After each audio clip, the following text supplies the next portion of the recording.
Welcome to the smartest people in the room. We are glad you are here, and just by showing up, you are already demonstrating your very own smarts. Today, I am pleased to present two music industry polymaths who between them have over 80 years of composing and producing hits, predominantly in TV and film. You may not know their names very well, but I am certain you know plenty of the songs and the properties that they have worked on. I promise you will leave today smarter and more enlightened than you arrived. Before we get started, please let me take care of some business. First, to the audience, please feel free to introduce yourselves in the chat window. The reason we do these webinars is twofold. First, we want to showcase really smart people and the amazing work they do day to day in the music industry. But the second reason is a bit more nuanced. Many of you know that I am a music industry headhunter. I run the music practice at Turnkey ZRG, and I place music executives in roles throughout the industry. So by definition and function, I help people connect with companies. In this series, my goal is to help you make more connections, and I invite you to take full advantage of that opportunity. Specifically, I invite you to engage with the speakers and the other attendees in the chat of the Zoom. Please introduce yourselves, share your LinkedIn profile, say hello to your friends, and make some new ones. And ask questions of our speakers. We will try to address as many of those as possible during the interview. Also, and this is very important, please make sure your chat is set to address everyone, not just the host and speakers. I want to thank our, whoops, I just turned that off. Hang on a second. I didn't mean to do that, guys.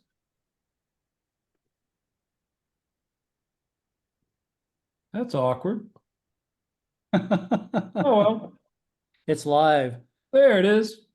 Sorry about that, guys. I want to thank our program sponsors, for without their support, we could not continue to do this for free. Special thanks to MedJet, Turnkey ZRG, the Tennessee Entertainment Commission, Tennessee Brew Works, and Better Than Booze. So let's get down to business. Today, we welcome Kevin Saunders Hayes. He's an award-winning composer, songwriter, lyricist, producer, author, and director. He scored over 50 feature films, including 2 Academy Award-nominated documentaries, one called Rock the Boat and Mighty Times, The Legacy of Rosa Parks.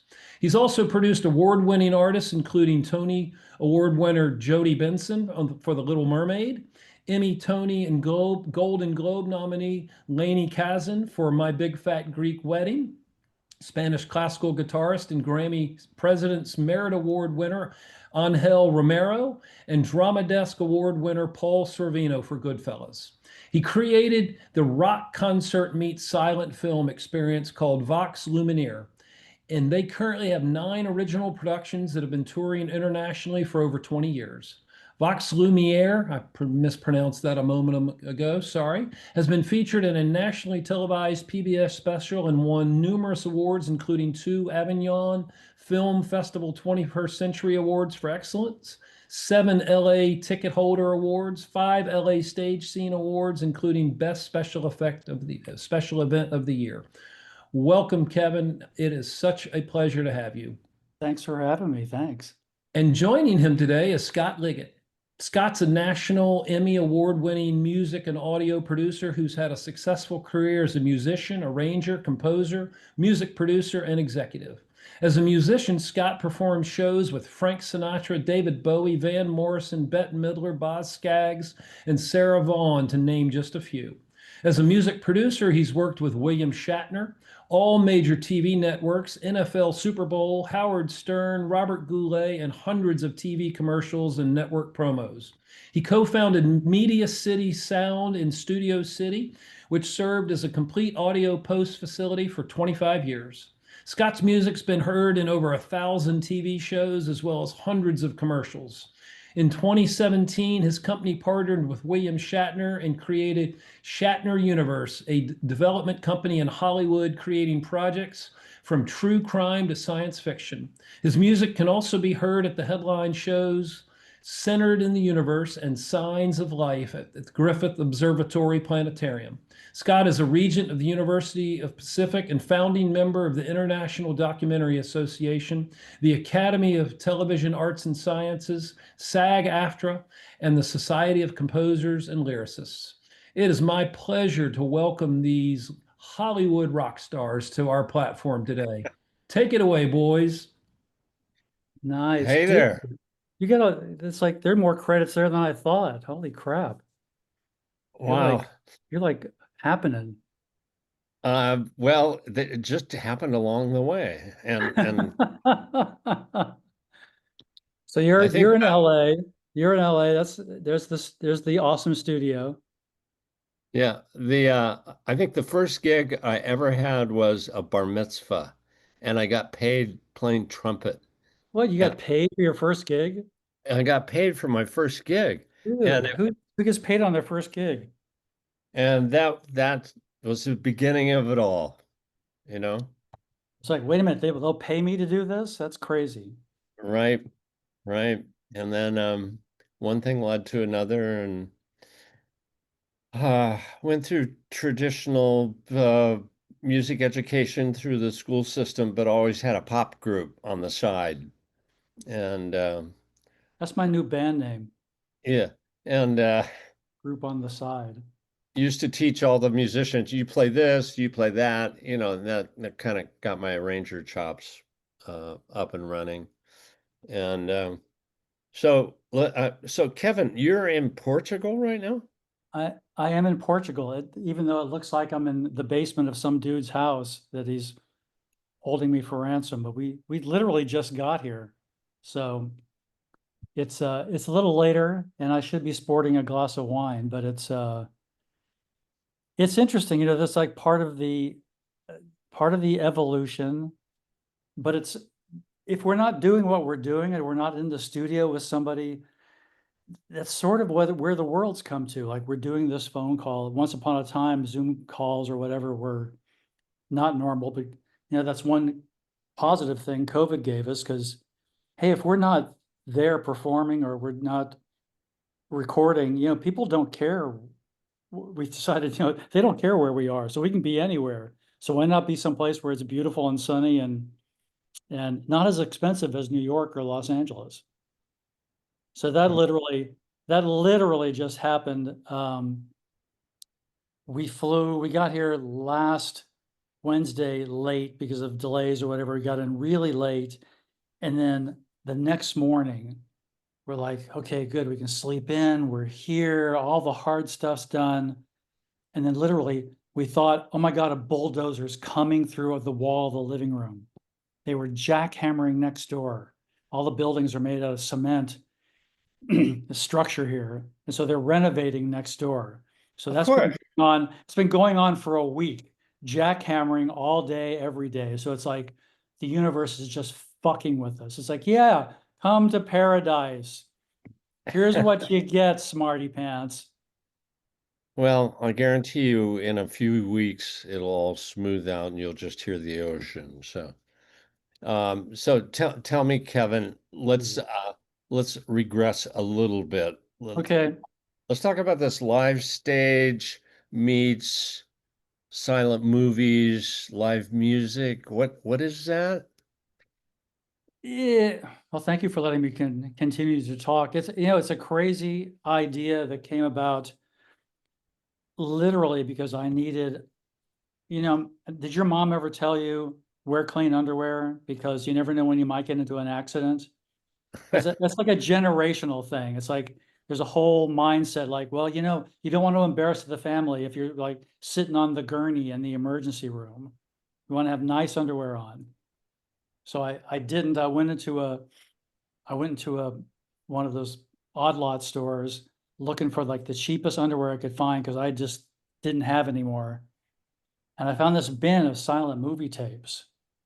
And I was like, oh, all right, well, that's interesting. Anyway, from this buying silent movie tapes instead of underwear, I went home and like put these, well, tapes, I'm also dating myself, but put these tapes in and was really completely blown away by the beauty of these movies. And I thought, they're magnificent. You can't listen to them. It's like they've got some PD score, like, the music's just dated. You can't relate to it anymore. So the idea started, what if I put some new score? What if I put some songs in there? What if I made it so people could relate to it? The 21st century could relate to it. So it started as an experiment, and we, someone I was working with back in the 20 years ago came in, and I was working on it in the studio, and they said, "That's Metropolis." And I said, "Yeah." He goes, and I told him what we were doing, and he said, "Oh, I work with this group in Avignon, France. You're going to do that for us this year in Avignon." So I said, "Okay." I said, "Live performance, silent movie. We're going to Avignon, France." Well, we'd never done it before. I just told the guy yes. So Right. And we, just for everybody's understanding and mine, Metropolis is a classic science fiction, politically 1929, just festering ball of creativity. it's an amazing movie. If you haven't watched it, I mean, I please put a link. I will send you a link. I'd love to hear it with our music, of course, but it's an amazing movie, and it was written and it was produced and came out in 1927, but 26, and it was about the year 2026.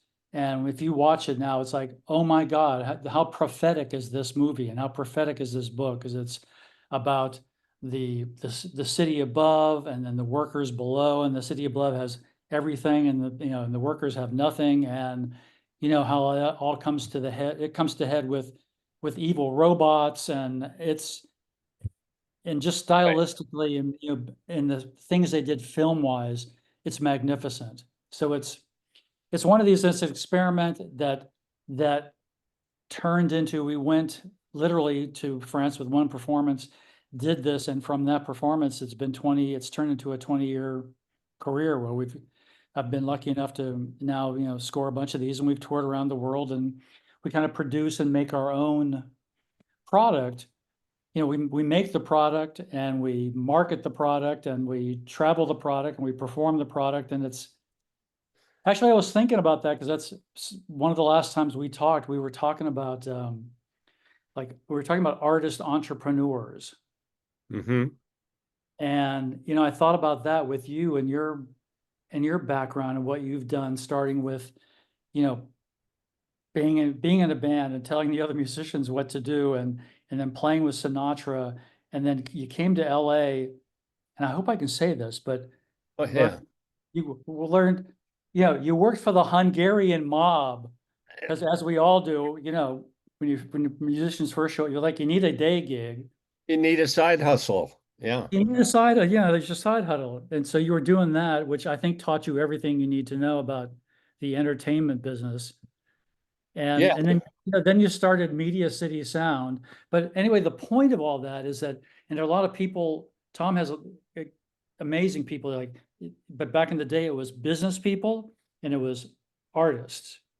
And I Yeah. think now it's really interesting. There's always been a little bit of artist entrepreneur, but I think it's really interesting that because of technology, because of where we are, the artist entrepreneur, where you make the product and you find your audience and you market the product. And this goes on, and of course, I'm going to say sell tickets and market, but it's the same thing no matter what. I mean, the artist, no matter what you make, and then the entrepreneur, like, to find that audience and to market it and to get it in front of people. Uh, I just find that fascinating. I mean, it was sort of necessity for what I had to do and what you had to do, but I think a lot Yeah. of people now are doing that. And I think it's really, and it's exciting time. Yeah. My MO was well, I had three careers. I was a musician for 8 years, and then I had a live stage production company. And then I decided to move to LA to get involved in media, what we know as media, TV, film, whatever. And uh,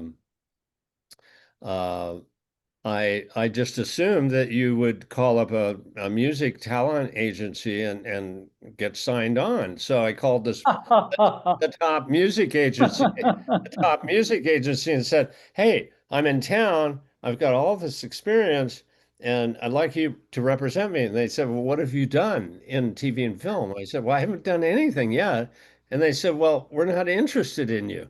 So for the Okay, next, that's a perfect lead in. Somebody, so to Steve Lively just wrote, he said, "Oh, Scott, tell us about the most challenging project for you to accomplish."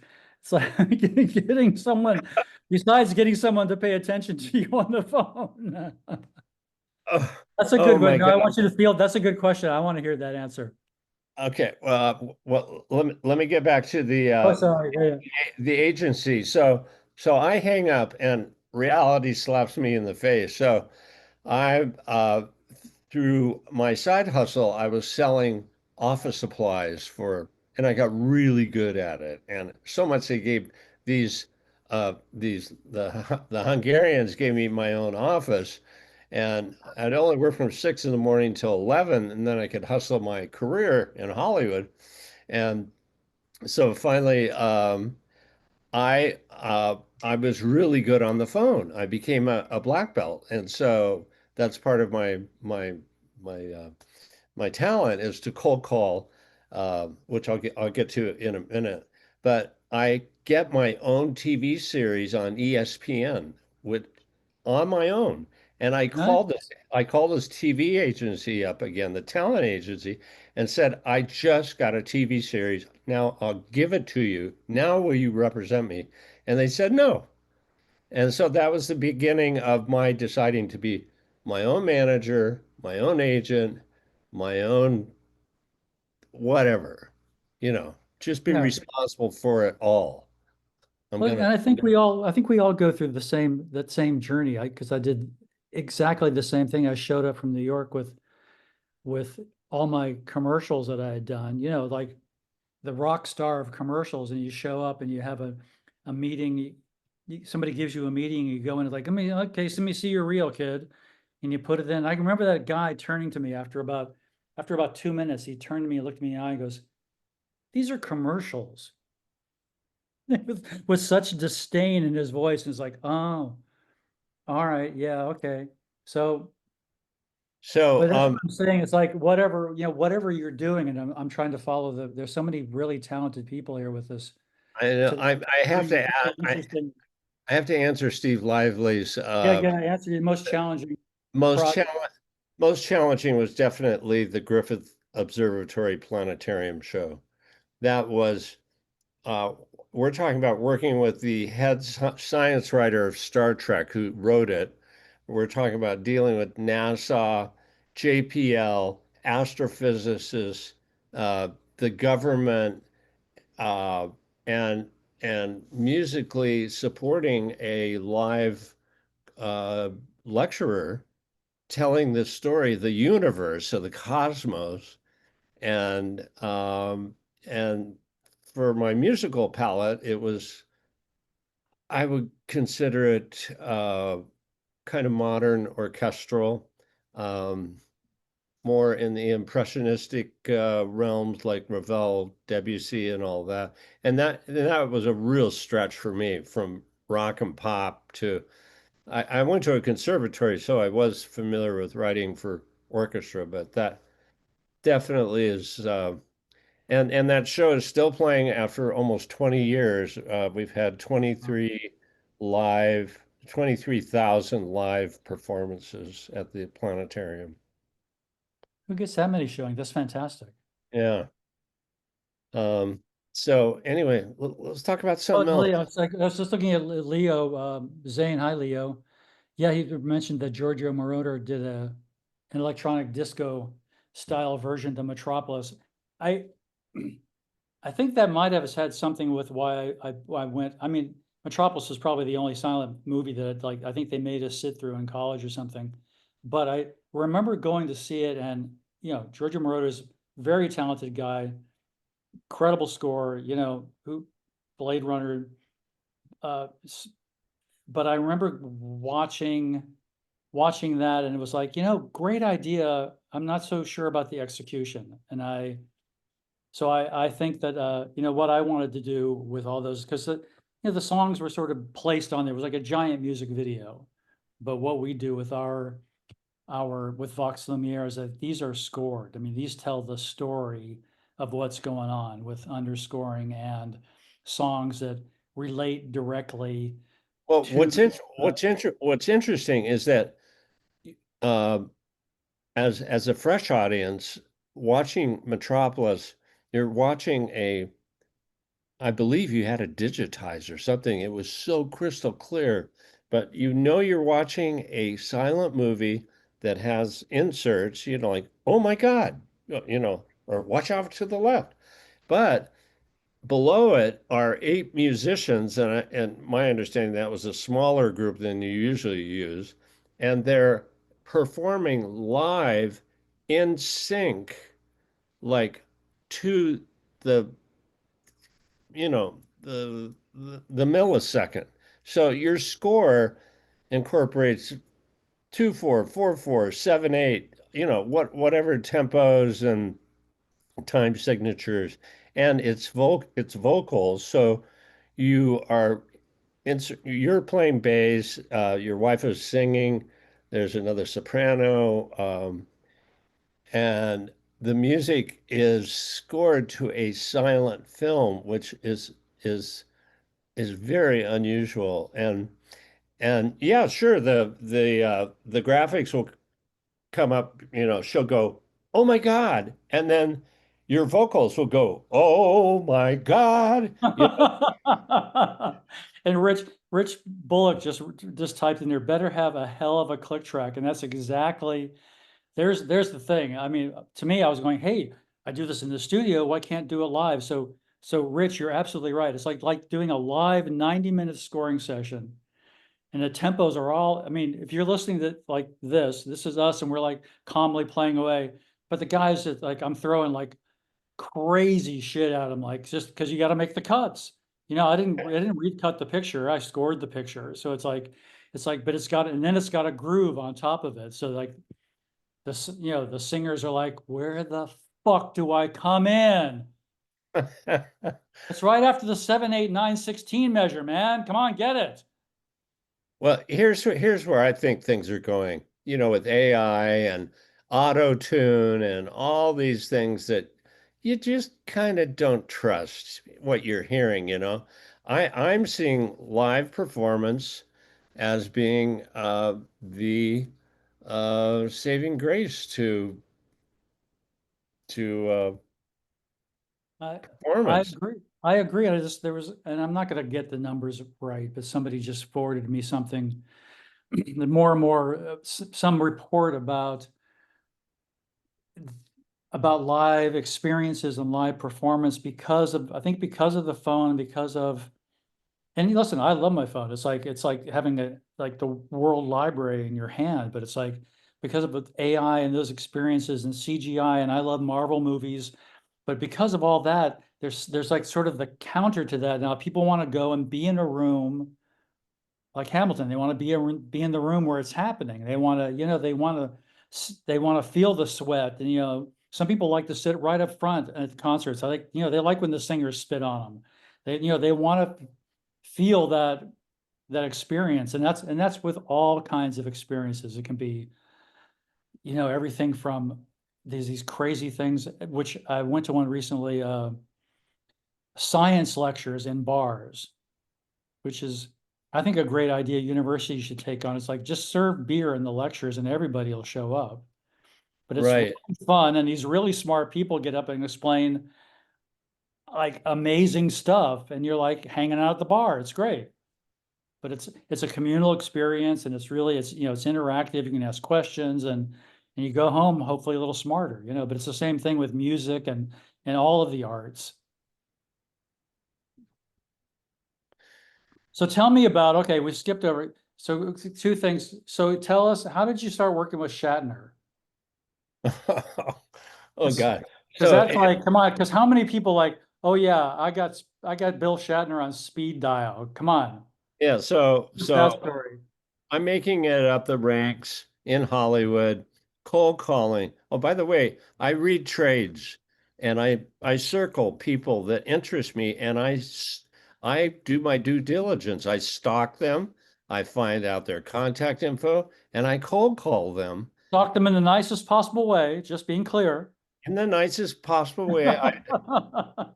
And that's how I've gotten a lot of my gigs is just cold calling them. And the first thing that comes out of my mouth is something that they did that I appreciated. Truly. Tom says, sounds like headhunting. Okay. Yeah. No, Yeah. it's smart. It is like, you're not just like going, hey, can you use some paper?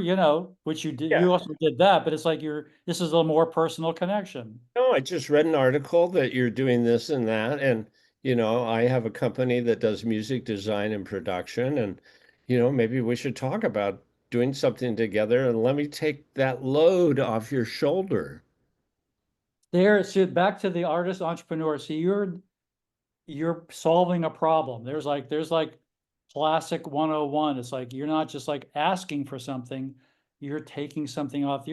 See, that's why you're my genius mentor. Because Yeah. And, so okay, sorry, go back to Shatner. So oh, you're circling people's names. You're circling people's names. okay, so I'm working with Wyden and Kennedy, which is an ad agency in Portland, and they're doing primarily, I was doing Nike Sports and I did a Robert Goulet campaign with him. What I we won an Emmy for that. That was for ESPN. For it was a campaign, meaning more than one commercial, like 6, 8 commercials. And then I get a call from Wine and Kennedy saying, we're going to do this spoof on Priceline.com, and we've just hired William Shatner as the spokesperson. So here's the creative concept where this was in the time of VH1, okay? Very intimate nightclub, Bill Shatner on stage with an indie group, Lisa Loeb, Fishbone, Ben Folds, Veruca Salt, and Bill is kind of, doing his thing in 30 seconds, but he's singing in a microphone in this intimate nightclub. I get a call from Wyden Kennedy said, "Tag, you're it. Just take care of just take care of the music, okay? You're do the tracks, the arrangements, be Bill Shatner's vocal coach. Just take that off our shoulders." Just do it, will you? So then I go on YouTube and I've heard, if you go on YouTube, you can hear William Shatner just rip apart a producer in a session. It's like he's brutal. And and so I was scared to death. And I called him and on his phone and I said, Mr. Shatner, I need 5 minutes just to determine what key to write the music in that we're going to be doing. And he finally never calls. And I said, "This is the day of the session, Mr. Shatner. I'm just going to go off of that old Rocket Man album. Rocket Man record, yeah, yeah. Yeah, and I'm just going to earball it." And halfway through the session, William Shatner calls, and I go, "Hello," and he goes, "Scott, Bill Shatner." He says, "It doesn't matter what key it's in. I can't sing." And so we started laughing, and he said, "We're going to have a good time, aren't we?" And then 27 years later, I've done 30, 40 projects with him. And at a certain point in my career, I wanted to go in a different direction. And he sat on my couch and said, in his Shatner-esque voice, well, Scotty, I've remade myself 40 times, and let's just put something together and do it. Now, what are you going to say to that? What are you gonna say no to Captain Kirk? Come on, that's like Yeah, crazy. yeah. So I just now, want to before you go, before I forget, like Kevin Klager and Rich Bullock and Craig Peterson, they're just were like, marketing 101 for you, like kudos, like it's like you're yeah. they're like, yeah, that's you totally got it. Okay, So, so now now you're in business with Shatner. It's like, so now what the hell do you do? well, he's telling me what to do. It's a he's he's not really into having an agent or a manager. It's up to me to find projects and to vet people and to set up a Zoom that I think would be fruitful for all of us. So I tell So I no tell pressure, no pressure. no pressure, and I'm in music. I'm not in marketing, and so I tell people, look, you've passed the test. Uh, we're going to do a Zoom with Bill Shatner, and three things are going to happen. He's going to interrupt you mid-sentence and finish your sentence. Come on, Kevin. What you're trying to say is yada, yada, yada. Second of all, he's going to go 45 degrees and talk about the cosmos and the Antarctica and has absolutely nothing to do with what the subject is. And then he comes back on point and goes, now, Kevin, you were discussing the specifics of the show. Tell me more about that, you know? And then the third thing is his negotiation prowess is superb. He's he He's, is the negotiator. he's like, And my cell phone goes off, and he doesn't even relate to Star Trek, but it always starts out with Scotty, Scotty, you know, and he's either yelling at me or praising me. So it's like, well, it's, it's, so Tom wants to know, so who's more demanding, Shatner or Sinatra? oh boy, that's a tough one. That's a good question. That's a good one. Me, oh boy, musically Sinatra, musically Sinatra, and not to mention playing in his rhythm section, which even made it more. These are guys that have been with him for 30 years.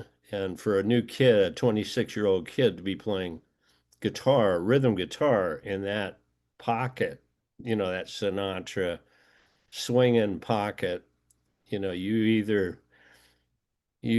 get the thumbs up or the thumbs down or the thumb up your ass, you know?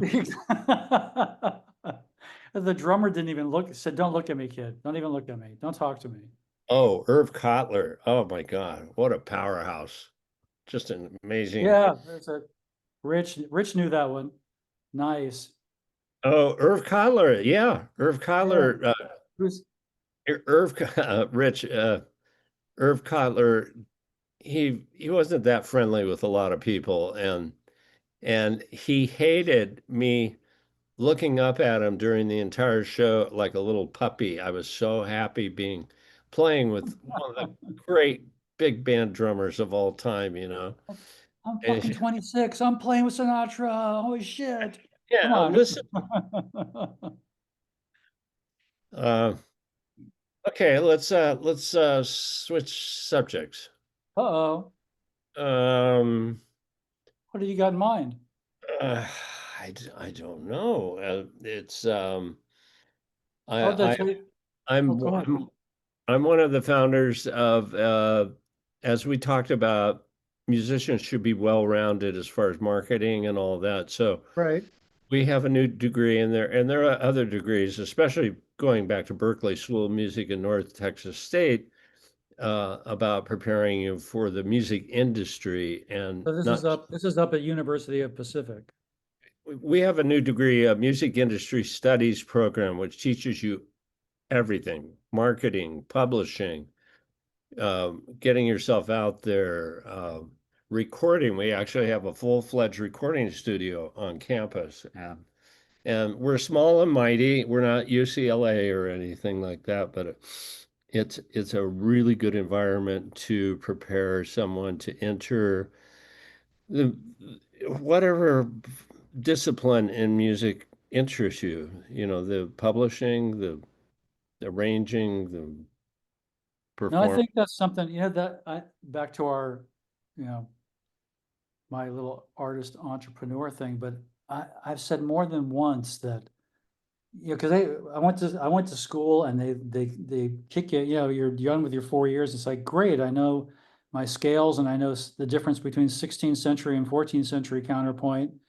And it's like, so now what? But it's like, so you go to the school of hard knocks for a bunch of years until you finally figure out, oh, well, I got to make my own cassettes, and then I got to figure out how to put my artwork on my cassettes, and then when they came along, then websites, like, well, I can't afford to pay anybody to make a website, so you learn how to make a website, and then anyway, it's just one of that. My classic story is that when we lived in LA, our next door neighbors who became our dear friends, um, Ryan, world-class oboist. And so I literally yell over the fence and go, dude, I got something, I got a part.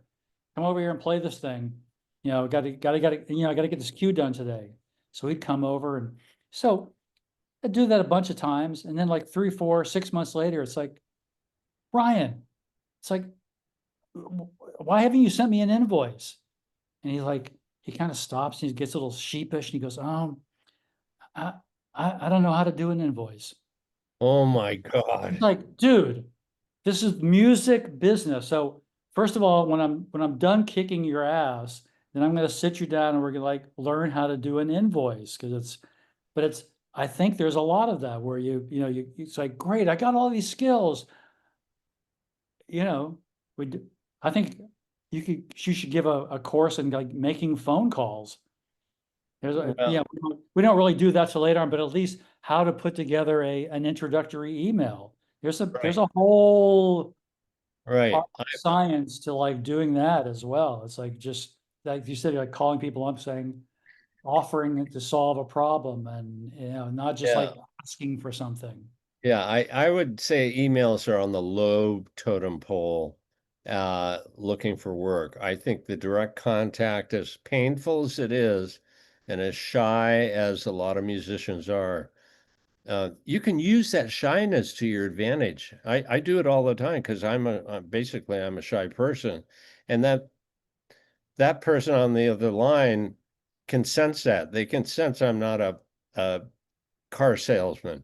Hi, I'm Scott Liggett, and I can do this and do that.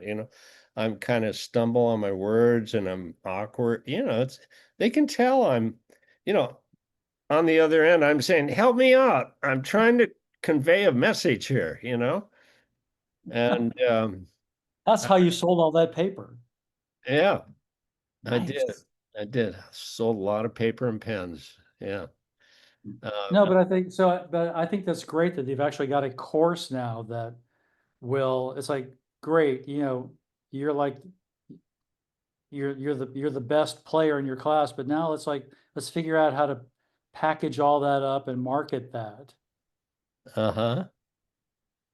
Um, this is great to have seen all these texts from people. This, Um, and also read the trades. There's so many trades you can get free online. Hollywood Reporter, Variety, The Wrap. You can at least get the front page and just make that just a regular thing. because even if it's just press releases, at least you're getting the gist of like, oh, okay, well they started this division, and they just announced, so maybe they don't need it right this second. Today with the PR announcement, it's probably not the day to call, but it's like, oh, you know, let's see when they announce their next project, or it's just things you know how the cycle of business works and how you're going to, not now, but in a few months, it's going to be time to reach out and go, hey, congratulations on what's going on. Hey, And as soon as there's an announcement, a green light has been given to a project, they are immediately in pre-production. That is the time to strike. That's the time to go after sound design, music, get your foot in the door because otherwise those are going to close very quickly. So, because like with everything, if you work with somebody and they do a good job, it's like Scott, go call William Shatner, handle this for us. You once you've proven yourself, it's like, yeah, okay, I got my guy. Yeah. Oh, I'm interested. I think people would be interested. Tell, talk about your connection with the LAPD and these true crime, because you've got Yeah. these amazing connections that no one else has. I find I think it's fascinating. I think people would like to hear about it. Well, as a Shatner project, there are three partners, Gary, myself, and Bill, and we got wind of Jack Parsons, who is one of the founders of JPL. And Jack Parsons was this crazy motherfucker who lived in Pasadena, who was a genius going to Caltech. Um, he was also involved in a cult, like a religion, that was into sex, drugs, and magic. Okay. And he was also burning the front lawn of Caltech because he was interested in contained explosions. So they moved him down into the Arroyo, which ironically, at the end of the Arroyo, which is this canyon where the Rose Bowl is JPL. And that's where it is. So they didn't But want him blowing, they didn't want him burning the front lawn anymore. yeah, but the story, Jack Parsons was involved in um, uh, revealing after Prohibition that the captain and possibly the police chief were tied in with the mob. And that was all over the country. That wasn't just LA. But the LA Times reporter got in his car, turned the ignition on, and it blew up. And he survived, but they needed What? a, yeah, he survived because they put the bomb on the passenger side, not the driver underneath the driver's Never side. hire the new kid to put the bomb on the car. It's You like, only have two choices, okay? Come on. Who are you trying to knock off? obviously our perp is British because he put it on the wrong side. And so, anyway, so they needed in the trial an authority on explosions, and Jack Parsons fit the picture. So there's this photo, you can Google it, of him examining this pipe bomb in court, and it put away the captain. The captain spent a couple of years in San Quentin, and um, anyway, we went to the LA Police Museum on a recommendation, and out came this historian with this stack of material. And I would say about 45 minutes into it, I said, God, you you talk so eloquently about the LAPD. When was the last time there was an LAPD show on TV? And he goes, 23 years ago. And to me, it was like, thank you, Jesus, you know. Hello, Bill. So we invited the historian over to Bill's house and came up with an idea to tell the history of the LAPD, have lunch with the police chief, which we had, which was a whole other interesting story, and laid out a plan to tell stories from the Los Angeles Police Museum, and we have exclusive access to crimes all the way in the late 1800s, Wow, fascinating. and That and we that's and going we to have make a fascinating show. yeah, and we want to tell it from the lens of the criminal, the lens of the victim, the lens of the DA. The DA's got fascinating material which we have access to, and and do scene recreations. So we need a big budget. So anyway, we're on that, and then Bill has a couple of franchise science fiction books that have people have been following for 20 years that we were going to animate it, but now AI has stepped in and we don't know what direction. We're not going to wait for the dust to settle. We're going to jump in and try We've to. we've had a little talk recently too about back to our people really wanting that live experience about turning. I think we can do the Vox Lumiere treatment to some of those, which would be incredibly exciting. Taking some of like Tech Wars. I think many people might know that because it was on TV Yeah, it was back in just the day. It was like it was on for a while, but there are and the Mark of the War Chronicles, but it's taking those taking those original stories um, and putting a live a live band and live maybe like making it like a live radio show with visuals yeah, behind. like you and I have talked about going down to San Diego Comic-Con, which we've done twice so far, but have not performed your artwork with film. And I think it would be an ideal outdoor event for a couple thousand people between the hotel and the convention center. It'd be a And blast. It would because it's again it's just one of those it's another way to tell stories, but it's also that live visceral lot experience that everyone can share together that people are it great. We can all be on the phone and watch films. I still am fascinated. Like be we were living in New York City, before we moved here, and you're on the subway and you're bored and you sneak a look at someone's phone. I can't tell you how many times, like they're like watching The Matrix on their phone.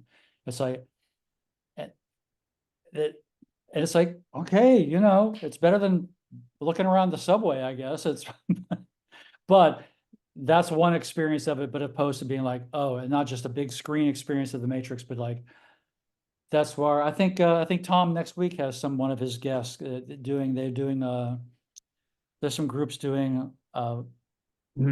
feature films, major films, and they'll do the score live. It's a great experience. It's that's another extension of the kind of live experience that we're performing and providing for people. So, but first of all, who knew there was a museum for the police department? But those stories, and I think that's going to be.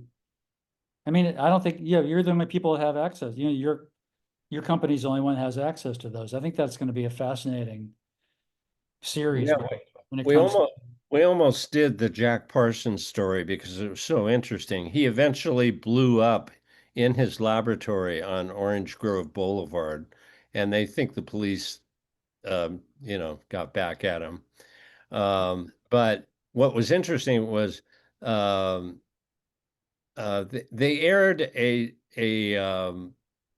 series on Jack Parsons, but it never got any traction. But I'd like to Sounds revisit. like a fascinating character. That would be like Well, he happened to bring along a friend of his into his cult that was into sex, drugs, and mysticism, and his friend was the Scientology.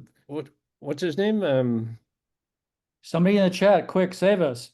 Hey, who's the leader of the Scientology? Um, uh, Ron Hubbard. L. Ron Hubbard. L. Thank you for Ron the winner. and L. New Ron winner. Hubbard went. 3 winners. L. Ron Hubbard went. This is very interesting. I'm going to look into this. Yeah, So he just and did it better. yeah. That's what Isaac. That's a story I've heard that Isaac Asimov and all those great science fiction writers, or you would hang out, and then Asimov said, "Yeah, the day I stopped hanging out with Hubbard was the day we had dinner with him. He was telling us about this religion he was creating." That's how you make it big, man. Well, he also stole Jack Parsons' money and his girlfriend as well. So Well, come on, that's anything into like jet propulsion, blowing things up, mysticism, occult ceremonies. It's like, oh my God, are you kidding? I would watch yeah. that. So what does this have to do with music? it's back to, well, it's not, it's, I think it's I think, not that you asked, but it's so starting with, playing in bands, so, which you and I did, because everybody wants to be a rock star. So we started the band and we bossed people around in the band and told them what to do. And you went and played in other bands. You played with Sinatra. And, I think that each one of these things is a layer of, you start, you come into creativity through the conduit of music, but then you keep adding layers of expertise on top of it. And I think I've always found that fascinating. And there are many people, they'll stay in their lane, but I see it as I just expanding, the lane's expanding and going, oh, well, that's interesting. That's creating something on with this palette. I think I could contribute to that. Or so each one of these is just adding a new layer to what, the world we started in. I think what attracted me most to music was how music collaborated with live stage or movies or um, songs. I love songs. Songs are, if not the most difficult thing to create. Um, Good but ones, certainly. yeah, but I've I always, think the music, and it's always sort of like, it's funny because I'm just going to say it's like the silent partner in a way, because I would you get a bunch of composers together and we'll all get a little indignant about things, and it's like, well, movies, it's only light and sound. It's two damn things, and the light part of it gets all the credit. It's like, because if you're doing it right, you're not paying attention to the other thing, but it's so important. It's there's so much of that storytelling that, you can take, those are the conversations with directors. Like, so do you want this to be a red herring, or do you want it to be, you want this music right here to be as boring as possible when we meet this character, because we want it to be a total surprise when he walks out of the shadows at the end and he's like the serial killer. right, You've right. completely forgotten about them. There's a million different ways to help tell that story. Yeah. Do we Way want misdirect. You can do all those things. the music to endear us to the anti-hero? You know, Really sort of, super important. Yeah, sure he kills people, but he's got a good heart. yeah. By the way, I know a few people like that. Uh, Well, the Hungarian mob, it's like, you sure you don't need to be extracted from your cell? ooh, that sounds bad. I don't even know what that is, but I don't want that. Well, I can make that happen if you want. So, Did anyone see Baby Driver?